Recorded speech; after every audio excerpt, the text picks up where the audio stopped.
Famindram-pahefana tetsy Analakely nizotra tamin'ny mpilaminana tanteraka.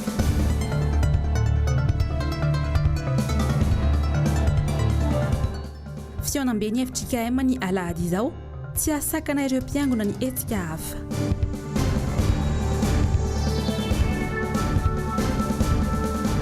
Raha mpaniegariny ary nakavy amin'ny fanjakana. Amin'ny kafalena tombokilasy sy tombokivavy nandesinay mitsidika ny tokantranonao amin'ity androany ity alakamisy faha 12 ny volana janoary taona 2024. Tolorana ny arahaba mbola tsara korealy atsika jiaby izay manaraka ny fahitalavitra MBS tonga soto amin'ny fotoana ny vaovao karibo atsika jiaby anaraka izany hatramin'ny farany. Ny zava-nisy sy nanamarika nyity androany ity tonga nagnano ny famindram-pahefana teny amin'ny lapan'ny tanàna Analakely ny ben'ny tanàna teo aloha Ramatola Laura Valmanana. Ny faragna teo izany ny fepotona ny tantanany ny renivohitry Gasikara. Betsaka ny zavabita teo amin'ny fitantanana izay nataony nandritra izay 5 taona izay. Hoarantsika ny famtinana an'izay eo amin'ny rindrantsariny Manora Andriamalala. Ben'ny tanàna niavaka tamin'ny fahendreny Ramatola Laura Valmanana. Tao anatin'ny fahantsora-posy fitiavana no nitantanan'ny renivohitry Madagasikara nandritra izay 5 taona izay. Mbola noporofony androany izany fahendrenana nanana izany. Tamin'ny mpilaminana tanteraka no nanaovana ny famindram-pahefana teo amin'ny ben'ny tanàna n'Antananarivo teo aloha sy ny Vaovao.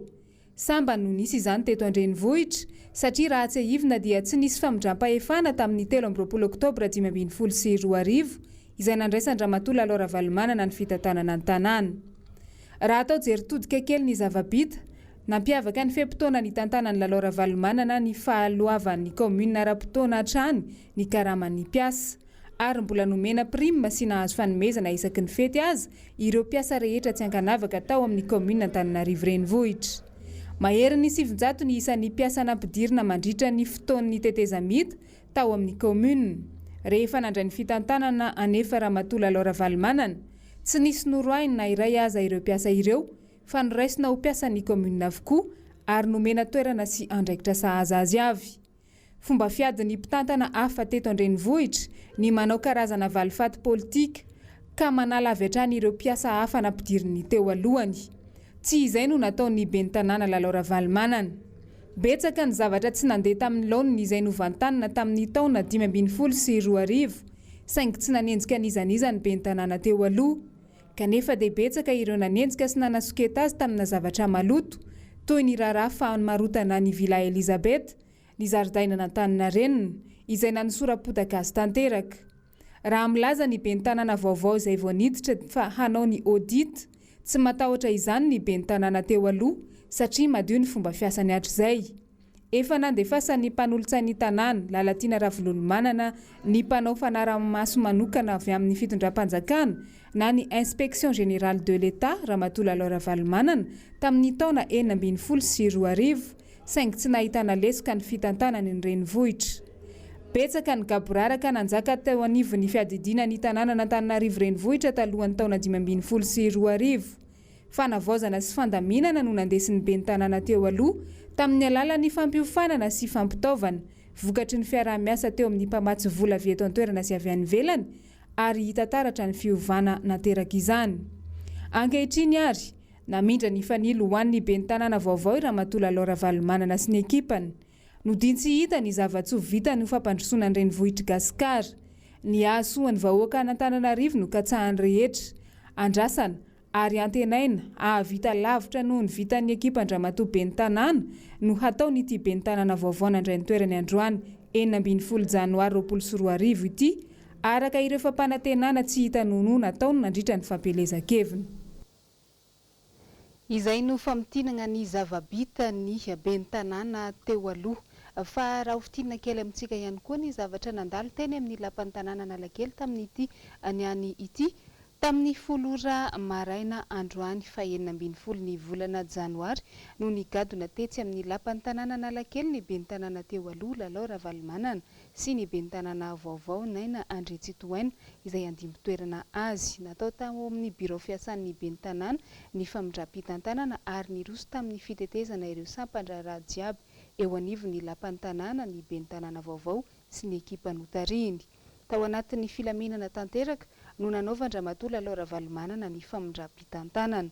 Hofoanana ny Easy Park, hoavozina ny tsena, asiana parkina ao ambany ary tsena ny ambony, asiana tsena goavana manara-penitra eo Anosy sy Analamahitsy, asiana cantine scolaire isaka ny EPP, fiara hôpital mobile mba ho voatsinjo ara-pahasalamana avokoa ny rehetra. WC public miisa 520 no tratrarina amin'ny taona voalohany tantanany raha toka 700 ny filana eto Antananarivo. Amboarina, ampina ary avozina ny EPP, ampitomboina ny pompon-drano ary atao maimaim-poana. Logement social izay miisa 500 no tratrarina amin'ny taona voalohany ity. Afaka 3 taona kosa dia isokatra ny orinasa mpanodina fako. Ireo no vely rano nataon'ny ben'ny tanàna vaovao ho tanterahany mandritra ny fepotona hitantanany ny renivohitra Madagasikara. Ankoatra ireo fanatsarana ny asan'ny komuna toy ny fanadiovana ny tanàna sy ny fandraofana ny fako. Manomboka izao izany, andrasan'ny vahoaka Antananarivo amin'ny Ngamera ny fanatanterahana ireo vely rano folo nataony nandritra ny fampelezan-kevitra ireo sy ny fampandrosoana ateraka izany. Mariana fa tsy azo ny mpanao gazety natrehana ny fizotry ny famindram-pahefana teo amin'ny biraon'ny ben'ny tanàna fa ny ekipa ny ben'ny tanàna vaovao niditra ihany no afaka niditra tao sy nakasary an'izany. Izay ny momba niny fa lafim-baovao mbola mifandraika amin'ny zava-misy eto Antananarivo renivohitra hatrany. Andro vitsy izay no niparitahan'ireo mpitandro ny filaminana nandamina ny fifamoivoizana sy nanala ireo mpivarotra tamoron-dalana. Misy ny fanadihadiana manokana izay nataon'ny mpanao gazetinay tamin'ity androany ity sy fampatsiahivana ny tantara momba an'izany. Asin'Andriamalala, Andro Rakotomalala. Tsy vao izao no nisen'ny mpitandro filaminana nandamina ny fifamoivoizana sy nanala ireo mpivarotra amoron-dalana. Ratsiahivana, vao tonga teo amin'ny fitantanana ny komuna Antananarivo renivohitra Ramatola Laura Valomanana dia io no anisan'ny asa nataony saingy nivadika ho fankalan'ireo mpivarotra tsy nanara-dalàna ny mpitantanan'ny komuna izany.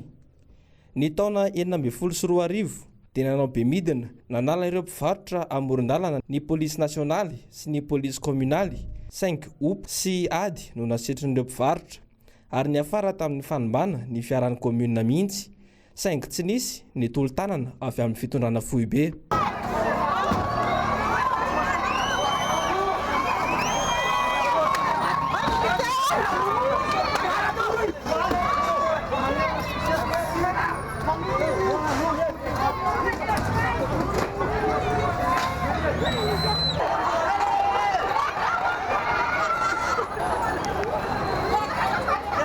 Nahagaga ny mpanara-baovao tamin'ity herinandro ity ny nahitana tampotampoka ireo mpitandro ny filaminana niparitaka teto an-drenivohitra nanala ireo mpivarotra.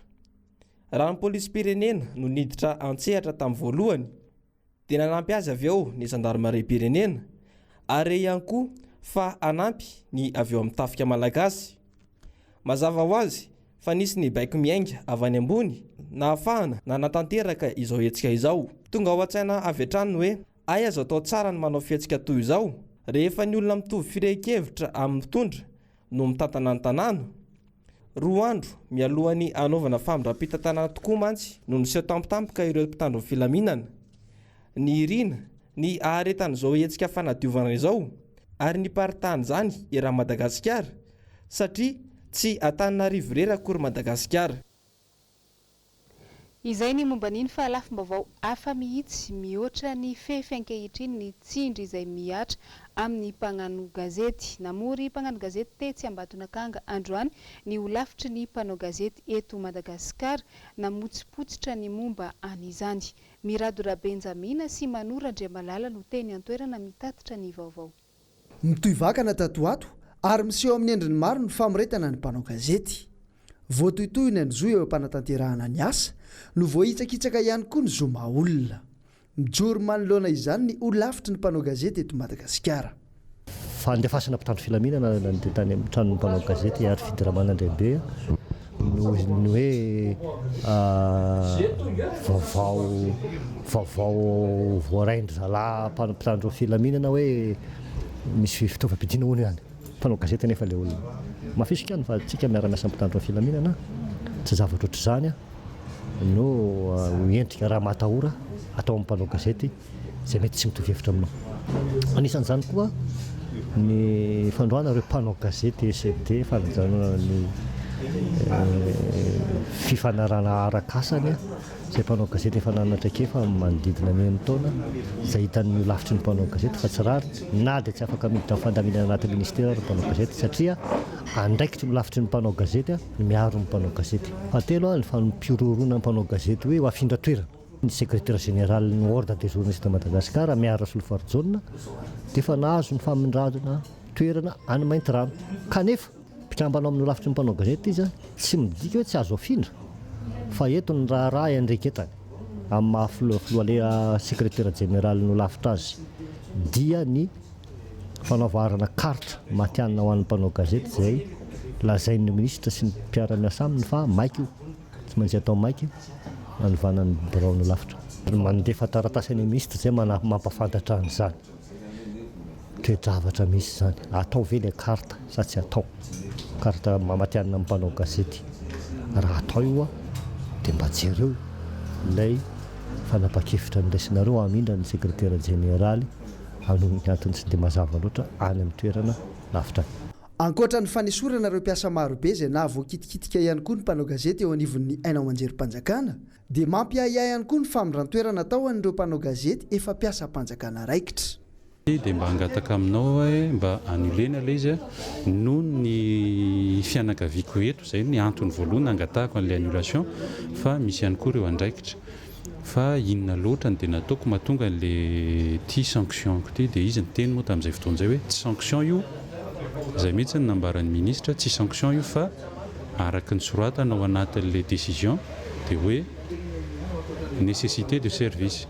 Ny ahako zany dia hoe anisan'ny mety hoe ny famaly tamina lehibe tao anatina ministera tao tamin'ny volana décembre iny dia ahamo ny ana fa raha ny fanazavandramatoa ministre tsy sanction le izy fa tena filana les compétences nefa rehefa dinihako le izy dia ohatrany hoe raha nilaina les compétences ko efa ela ihany tokony natsona fa tapitra nge le évaluation nametraka satria hoe évaluena ry zareo ministre reo dia vao nanomboka le izy dia tokony efa nahita izy tany na ami parcours dia efa nahita izy hoe ilaitsika ty olona ty fa alao izy atsona mety hafahafa fa tao tsy dia nisy famaliana firy fa hoe misy ihany moa zany hoe tsy mety dia zao ty fa mifampiresaka tsara fa tamin'ny décembre iny nisy famaliana izay everiko hoe mety hoe tsy zakany zareo hoe heritreritra ny fa za moa tsy afaka miampanganizana izy amin'izay fotoan'izay fa ny ahako fotsiny dia ohatrany tsy dia mitombina loatra le hoe ilaina ny compétence satria raha ny ilaina mety efa elany natsoa. Ratsaivina dia anisan'ny nitolomany ministry ny serasera sy ny kolontsaina fatratra fony izy mbola mpanao gazety tsotra ny ady atao amin'ny fahalalahany asa fanaovan-gazety dia sanatria ve dia horirinindasa-tsitsarony reny.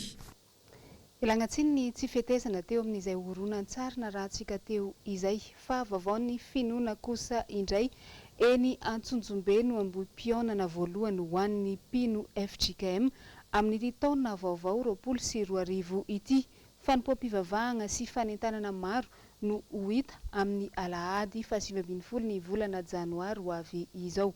Miradora Benjamina sy Manora Andriamalala no mitatitra amintsika ny andindin'izay. Ho fitrotroana-bavaka ny tompiasan'ny fiangonana FJKM amin'ity taona 2024 ity sy ho fitondranam-bavaka ny filohan'ny FJKM Menakavy. Ireo no antony fionambeny Antsonjombe ny alahady ho avy izao. Marina fa mety misy zavatra maro samihafa ka mifanitsaka sy mifanindry kanefa hoe ny asa fanompoana ny andro rateo andro alahady dia zava-dehibe mihitsy ny fankataovantsika izay hoe andro masina natokana hanomezam-boninahitra n'Andriamanitra izay. Ny fandaharam-potoana zany melohany amin'ny folora maraina dia efa misy an'ireo atoko-pira maro samihafa izay mitambatra manatanteraka hira fiderana an'Andriamanitra. Misy ihany koa ireo fiangonana koreana izay miara-miasa amintsika ho avy eny toerana anatanteraka dimorindra sy hira fiderana an'Andriamanitra. Manomboka amin'ny folora maraina zany ny fanompoam-pivavahana no atao ary aorian'ny fanompoam-pivavahana dia mbola misy antsakira fiderana an'Andriamanitra tanterahana mandraparivany andro eo amin'ny kianjan'ny collegium Tsonjobe zany. Miantso antsika hitondram-bavaka an'ity fotoana ity mba ho tsara ny andro ary mba hirindra arak'izay netrinetana azy avokoa zany ny fiomanana sy ny fandaminana rehetra. Marihana fa zavatra ngizabe no ataontsika eny, na ny fanompoana na ny fitaovana na ny endrika ivelany dia ezahana ny voninahitra n'Andriamanitra dia mba tonga ny fahatongavantsika maro no manamafy an'izay hoe fanomezam-boninahitra n'Andriamanitra izay. Nahagaga ny maro ny nampifanindrina ity fiaonam-beo an'ny FJKM ity amin'ny hetsika fambolekazo izay karakaray ny fanjakana foibe. Voalaza fa hetsika tsy antery ity, izany hoe tsy présence obligatoire, nefa manahy ihany ireo mpiasam-panjakana maro. Raha ny vaovao miparitaka mantsy dia misy ny fandraisana ny anarana atao eny anivon'ireo ministera isan'isany. Velom-panahiana ny mpiasam-panjakana izay mpiana eo anivon'ny FJKM, sao sanatria hitarika sazo azy ireo ny tsy fanatrehany io fambolekazo io. Io hetsika io mantsy dia entina indrindra anamariana ny faheritaona nandraisan'ny Andro Rajoelina ny fahefany. Vaovaon'ny fampianarana kosa indray panier garni ho an'ny mpiasam-panjakana mitohy ny tantara. Nisy ny kajikajy maneho ny fampiatsonana ao ambadika ity panier garni ity. Ary ao atao anatin'ity fanadihadiana ity ary ny momba izay tateriny Jessica Miray eo amin'ny rindran-tsary ny Mathieu Princy. Politika pitsitsina izay no matimatesany fitondrana ankehitriny. Tsy ho izao izany razoina amin'ny fiasika ireo mpitondra. Ny vahoaka madinika ankoatra ny fahantrana iainana andavanandro ambakaina hatrany. Ny mpitondra sy ny fianakaviany kosa no mahazo tombotsoa. Resina ohatra ity panier garni kasain'ny filoha nozarainy ity, izay niteraka resabe satria misy ny tsy nahazo, misy kosa ny nahazo ihany saingy apahany sisa voaray. Ity ny kisary mirakitra kajikajy ny panier garni, miparitaka amin'ny tambazotra tserasera amin'izao. 5,740 ireo no isan'ny mpiasam-panjakana amin'izao araka ny taritra nivoaka tamin'ny filakevitry ny minisitra. Ny 7,730 amin'ireo anefa matotoa avokoa. Raha ireo roa hetsy mpiasam-panjakana ireo izany no nahazo ny 5,100 ariary avokoa dia ny tentana 3,40 miliara ariary izany. 20 miliara ariary anefa no nomeny filoha. Raha io 20 miliara io izany no tsinjaraina, tokony ny sitraka 2,747 avy ny mpiasam-panjakana rehetra. Dia nakaiza izany ny ambiny vola io? Maingany fotsiny mbola nanodikodinana ilay 5,100 ariary. Voalohany, ampahambola betsaka amin'ny volam-panjakana ity naodikodina ity. Faharoa, misy ny tsy maty manoto eo anivon'ny fitondrana manao ny fanodikodinana. Hatreto, tsy mbola nahenoana fandraisana andraikitra avy amin'ny fitondrana mikasika ity raharaha ity. Ny mpampianana hatramin'ny maneho ny tsy fankasitrahana ity fanodikodinam-bola ity indray azy no hanaovana antsonjay tsy navelana nanao fivoriam-be. Manoloana ny zava-misy eto amin'ny firenena dia naneho ny heviny tamin'ny mpagnano gazety androany tetsy amin'ny biraony eny amin'ny lapamaitso ny Anosikely ny kestora voalohany manoloana ny fomba fitantanam-pirenena misy ankehitriny. Germain no menjanahary sy Tokira Marolahy no teny antoerana nitatitra ny vaovao. Mbola nofinofy ho an'ny Madagasikara ny atakatra ny fandrosoan'ny Rwanda izay aven'ny fitondrana ankehitriny hotratrariny raha ny politika izay apetrany eto amin'ny firenena. Nisy fanapahan-kevitra matotra noraisiny fa tsy fitantanana tsapatsapaina tahaka ny misy eto amintsika. Tena misy ny atao hoe fifakazahoana amin'ny samy mpanao politika ao toerana ary misy rafitra ndapetaka mihitsiny ao ahafahan'ny mpanao politika mivelatra sy mamlaza ny heviny ary mandray anjara tanteraka ny antoko-mpanohitra ka tsy laza hoe ao amin'ny Sénat zao fotsiny dia tsy maintsy misy le hoe forum des partis politiques tsy maintsy misy olona tena anankiroa avy any amin'izao ao amin'ny Sénat ao zany. Ary faharoa hoe nitoen'ny anjara toerana vehivavy ho hitanareo ao. Fa tsy izay fotsiny fa rehefa jerena lalana ny lalam-panorena zareo dia ahitsika hoe misy le hoe tena vrai équilibre de pouvoir. Raha filoham-pirenena zao amin'ny antoko anankiray ny anteny maire-pirenena sy anteny maire-ndolona dia tsy maintsy amin'ny antoko hafa na manana ny majorité azy ny le filoha amin'ny filoham-pirenena amin'ny toerana. Dia izay dia efa isiny hoe mandray anjara mavitrika fampandrosoana daholo ny acteur rehetrarehetra Rwanda ao.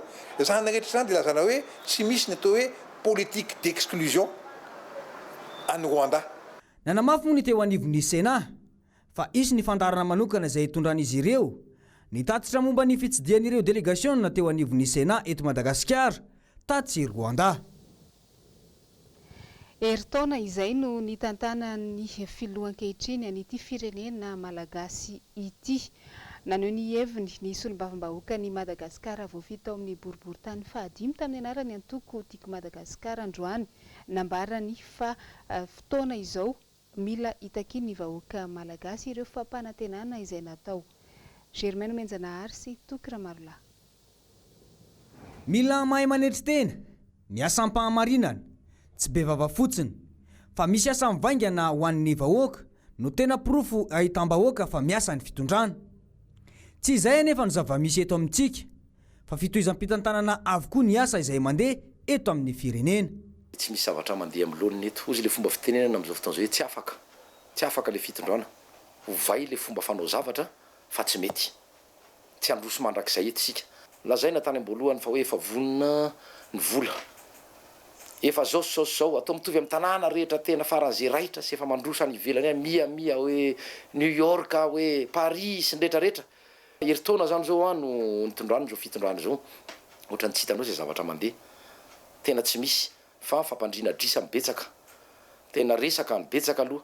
Miteny no ataonay masolombavahoaka amin'ny tena koa ohatra. Fa amin'ny atoko tiako Madagasikara dia milaza ny zavatra tsy mety izay ihany hatreo.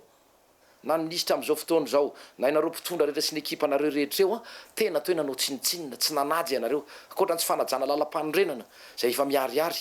Ao ny Sénat izay efa milaza fa hoe irrévocable mandat andreo fa 5 ans. Zao ny ataonareo. Zao ny resaka faritra nataonareo 3 efa tafiditra tanaty teti-bola ve sa tsy tafiditra tao ilay teti-bola izay tokony an'le faritra fa 3 nalefanareo any alohan'le omby le sarety. Fotoana zao tokony itakiny ny vahoaka malagasy sahady ny fampanantenana izay nataony ny filoham-pirenena nandritra ny fampelezan-kevitra ho hiatrany ity solombavam-bahoaka ny Madagasikara ity.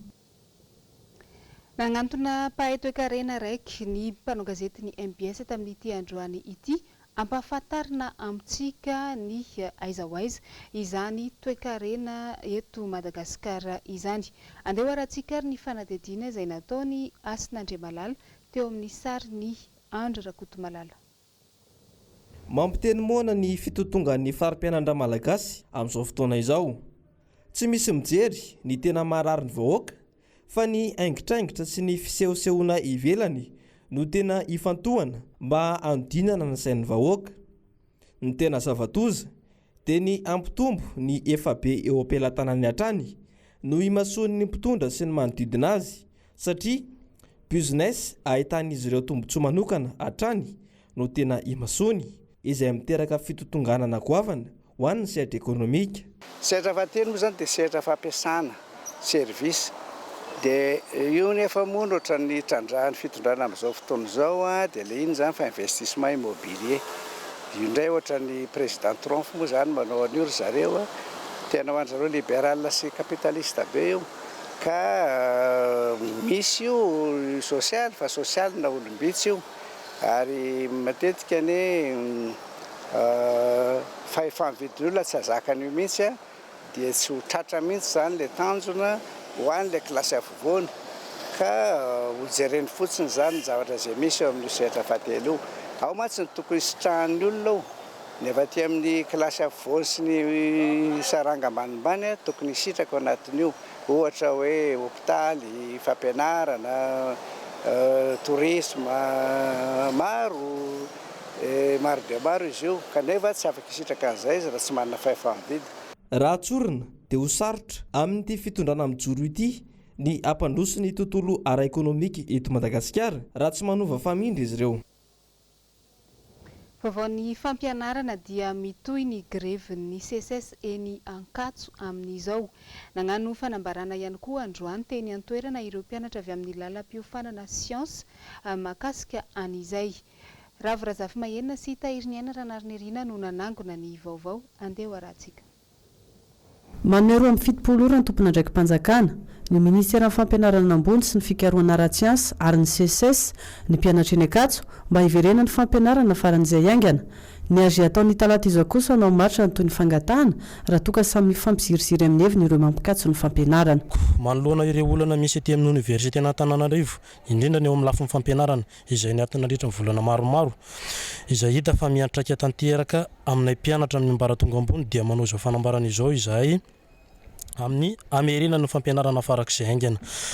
manany amin'ny mety ny fahasambatany ho avinay izahay ary mahatsiaro fa tena potika izany raha tsy misy mifandraisana andraikitra ataon'ny tompona andraikitra voakasika izany io ny nahetseroa hoe ny tanora no avin'ny firenena ka sy hoe ho tsapanay fa izahay marina no tena ho avin'ity firenena ity amin'ny alalan'ny famerenana ny fampianarana izany ihany manko ny fantatray any fototry ny ho avinay zay no anisan'ny hitondra ny firenenty aorino ary misy ny ataoko hoe ministera dimy voalohany izay azo lazaina hoe antoka amin'ny fampandrosoana an'ity firenena malalantsika ity dia nareo no anisan'izany indrindra ho an'ny ministera ny tanora sy ny ataoko hoe fanabeazana zany nareo ny kolokolo anay tanora ka mba jereo reo zay tsivina fa efa-bolana izany no tsy nianatra ny mpianatra atao amin'ny faculté ny science tsy ahita-mbaolana nefa ny fitakiany CSS izay tsy valian'ny fanjakana hatramin'ny androany raha ny teny akatso mihidy ny vavahady fidiran'ny mpianatra sy ny natokana ho an'ny fiara rehefa niverina nitokana ny mpampianatra mpikaroka sy ny mpikaroka mpampianatra lafim-baovao hafa mihitsy tonga teny anivo ny foiben'ny CFM tamin'ity androany ity ireo mpikambana eo anivony ny fikambanany ireo gadra politika nijery ny fandrosoan'ny fitakin'izy ireo momba an'izany Ravrazafy Mahenina no teny an-toerana tahiry ny anarana Nirina no nanangona ny sary rahantsika ny fanadihadiana. Valo amin'ny telopolo sy eninjato sy arivo isa ireo mpikambana manerana ny nosy eo anivon'ny fedaipana ny fivondrona ireo gadra politika.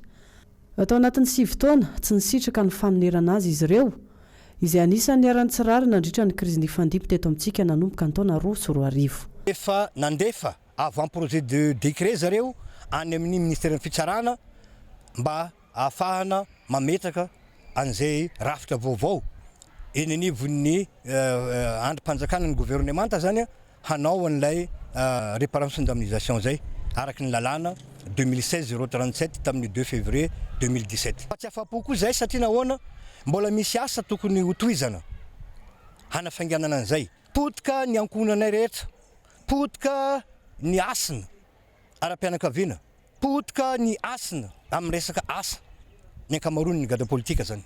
Ny zavatra misy zany dia zay ilay réparation sy indemnisation zay ene manamaivana n'ilay aretina mikiky sy ilay alahelo sy ilay fahavoazana nazy hoe eny anivon'ny fiarahamonina.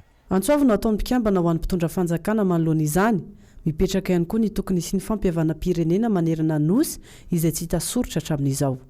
Eto zay dia manao antso amin'ny premier ministre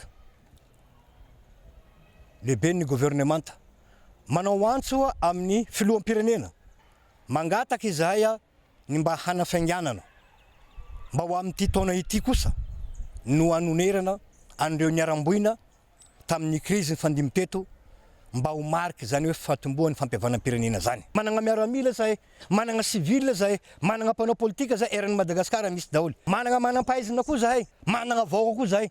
Fa zahay apetraka mazava, zahay tsy anankorontana firenena, apetraka mazava zahay. Fa kosa rehefa tsy misy mpijery kosa zahay dia miala tsiny fa tsy maintsy andray andraikitra zahay. Vaovao momba ny akony fifidianana kosa indray dia mitaraina ireo kandida izay nilatsaka ho ben'ny tanàna tao amin'ny commune Marilambo ao anatin'ny faritany Toamasina noho ny tranga tsy fanarahan-dalàna maro izay nisy eo nandritra ny fifidianana iny. Tsy voahaja ny safidy-bahoaka hoy izy ireo. Germaine Menjanahary sy Tokra Marlahy. Fampiasana fitaovam-panjakana, fampiasana ankolaka ireo sy fokotany ao an-toerana. Ireo isan'ny trangana tsy fanarahan-dalàna izay nitranga tao amin'ny commune ny Marilambo nandritra ny fifidianana izay natao teo iny, nataona kandida tsy miankina iray raha ny vaovao izay voaray avy ao an-toerana. Nisy fepetra toy ny fitoriana izay nataon'ireo kandida saingy tsy nisy valiny izany. Maro ny zavatra napetraka ary nametraka zay rekety zay atao fa nitsiniavina ny rekety zay napetraka anay ka nampiakatra natao hoe cassation agny amin'ny nampiakatra ambony miavoavo kokoa zany ka eto moa zany zay dia milaza satria ny safidiny vahoaka voso satria zavatra misy dia tena hoe fampiasana fitaovam-panjakana regny CLD regny nampiarina taty agnatin'ny district ny Marilambo. Ny lalàna dia tsy atao hoe any rakotona ny rabe fa hiaran'ny lalàna daholo ny rehetrarehetra ka zay moa zany amin'ny makandidana dia tsy aneky ny regny valim-pifidianana zay navoaka regny ary nampiakatra ny regny rekety regny ty safidiny vahoaka dia voasosy ka miangavy tokoa mba raiso an-tanana zay fitoriana zay napetraka an'izay satria ao ny conseil d'état zay andinika sy hevitra andregna requête zay napetraka ny renka zay ngamba ny angatany agnatin'ity districtny Marolambo fanafoanana ny fifidianana agnatin'ity districtny Marolambo. Distrikany Marolambo izay toerana sarodalana raha ao amin'ny faritany Tomasina. Misy arak'izany no mananaroatra n'olay toerana somary mitokamonina sy azo lazaina fa lavitra andrina. Ireo vaovao sy maresaka avy any ivelany kosa no anoizantsika ny vaovao ao États-Unis dia tonga teny anivony anteny mirandoolona tamin'ny omaly ny fiampanganany Trump anomboka ny talata ho avy izao ny fitsarana. Any Australie kosa dia nirotsaka ny orana androany indrindra tao amin'ireo toerana izay nampijoalajoala ny afo. Jessica Mirai no mitatra ny andindin'izay eo amin'ny rindratsary ny Andry Rakotomalala. Androany maraina nirotsaka be ny orana tao Nouvelle-Galles du Sud atsimo atsinanany Australie, toerana izay nampijoalajoala ny afo. Nanatsara indray ny rivotra tao Australie ny fiaviany orana. Mbola ilasaka hatrany ny orana ny farany herinandro avy io raha ny nambarany mpamantatra ny mety ho toetry ny andro any an-toerana. Raha tsy ahivina hatramin'ny andohan'ny afo ny volana septambra lasa teo. Tsy lasaka ny 24 ny olona maty, mahery ny 2 miliara ihany koa ny biby maty. Olona mahery ny 2 arivo no ravatra ny fonenana. Toerana mahery ny 2 hektara no lasany afo. Mitovy velaran-tany amin'ny Korea Atsimo. Afo manodidina ny 30 eo no mbola tsy voafehy ao Nouvelle-Galles du Sud hatramin'ny maraina ny Alakamisy ity. Voaray ny anteny mirandoolona omaly ny taratasy fiampanganany Trump. Tantara tsy ho adino any États-Unis izany. Ny filohan'ny fitsarana avo ao États-Unis no hitarika ny fitsarana John Roberts ny talata izao, izay nanao fianianana androany miaraka amin'ireo olona zato hitsara ihany koa. Anisan'ny ampanganany Trump ny fanaparam-pahefana. Voalaza fa nampiasa ny fahefany Trump ary nanisy tsindry ny Ukraine mba hanadiady mikasika ny mpifanandrina aminy ara-politika. Iny ihany koa nandesitsika namarana ny vaovao tamin'ity matonala ity mankasitraka anao nanaraka izany hatramin'ny farany. Fisaorana bevata ihany koa natolotra n'ireo ekipa jiaby izay niaraka ny sala nahafahana nanatontosana ireny vaovao natolotra teto ireny. Ny tena kosa mametraka ny veloma mandrapitava ao amintsika jiaby. Amaray matinala karan'izao koa ny fotoanantsika eto amin'ny MBS amin'ny fampitana ny vaovao. Samy tsara tompo lay sy tompo vavy.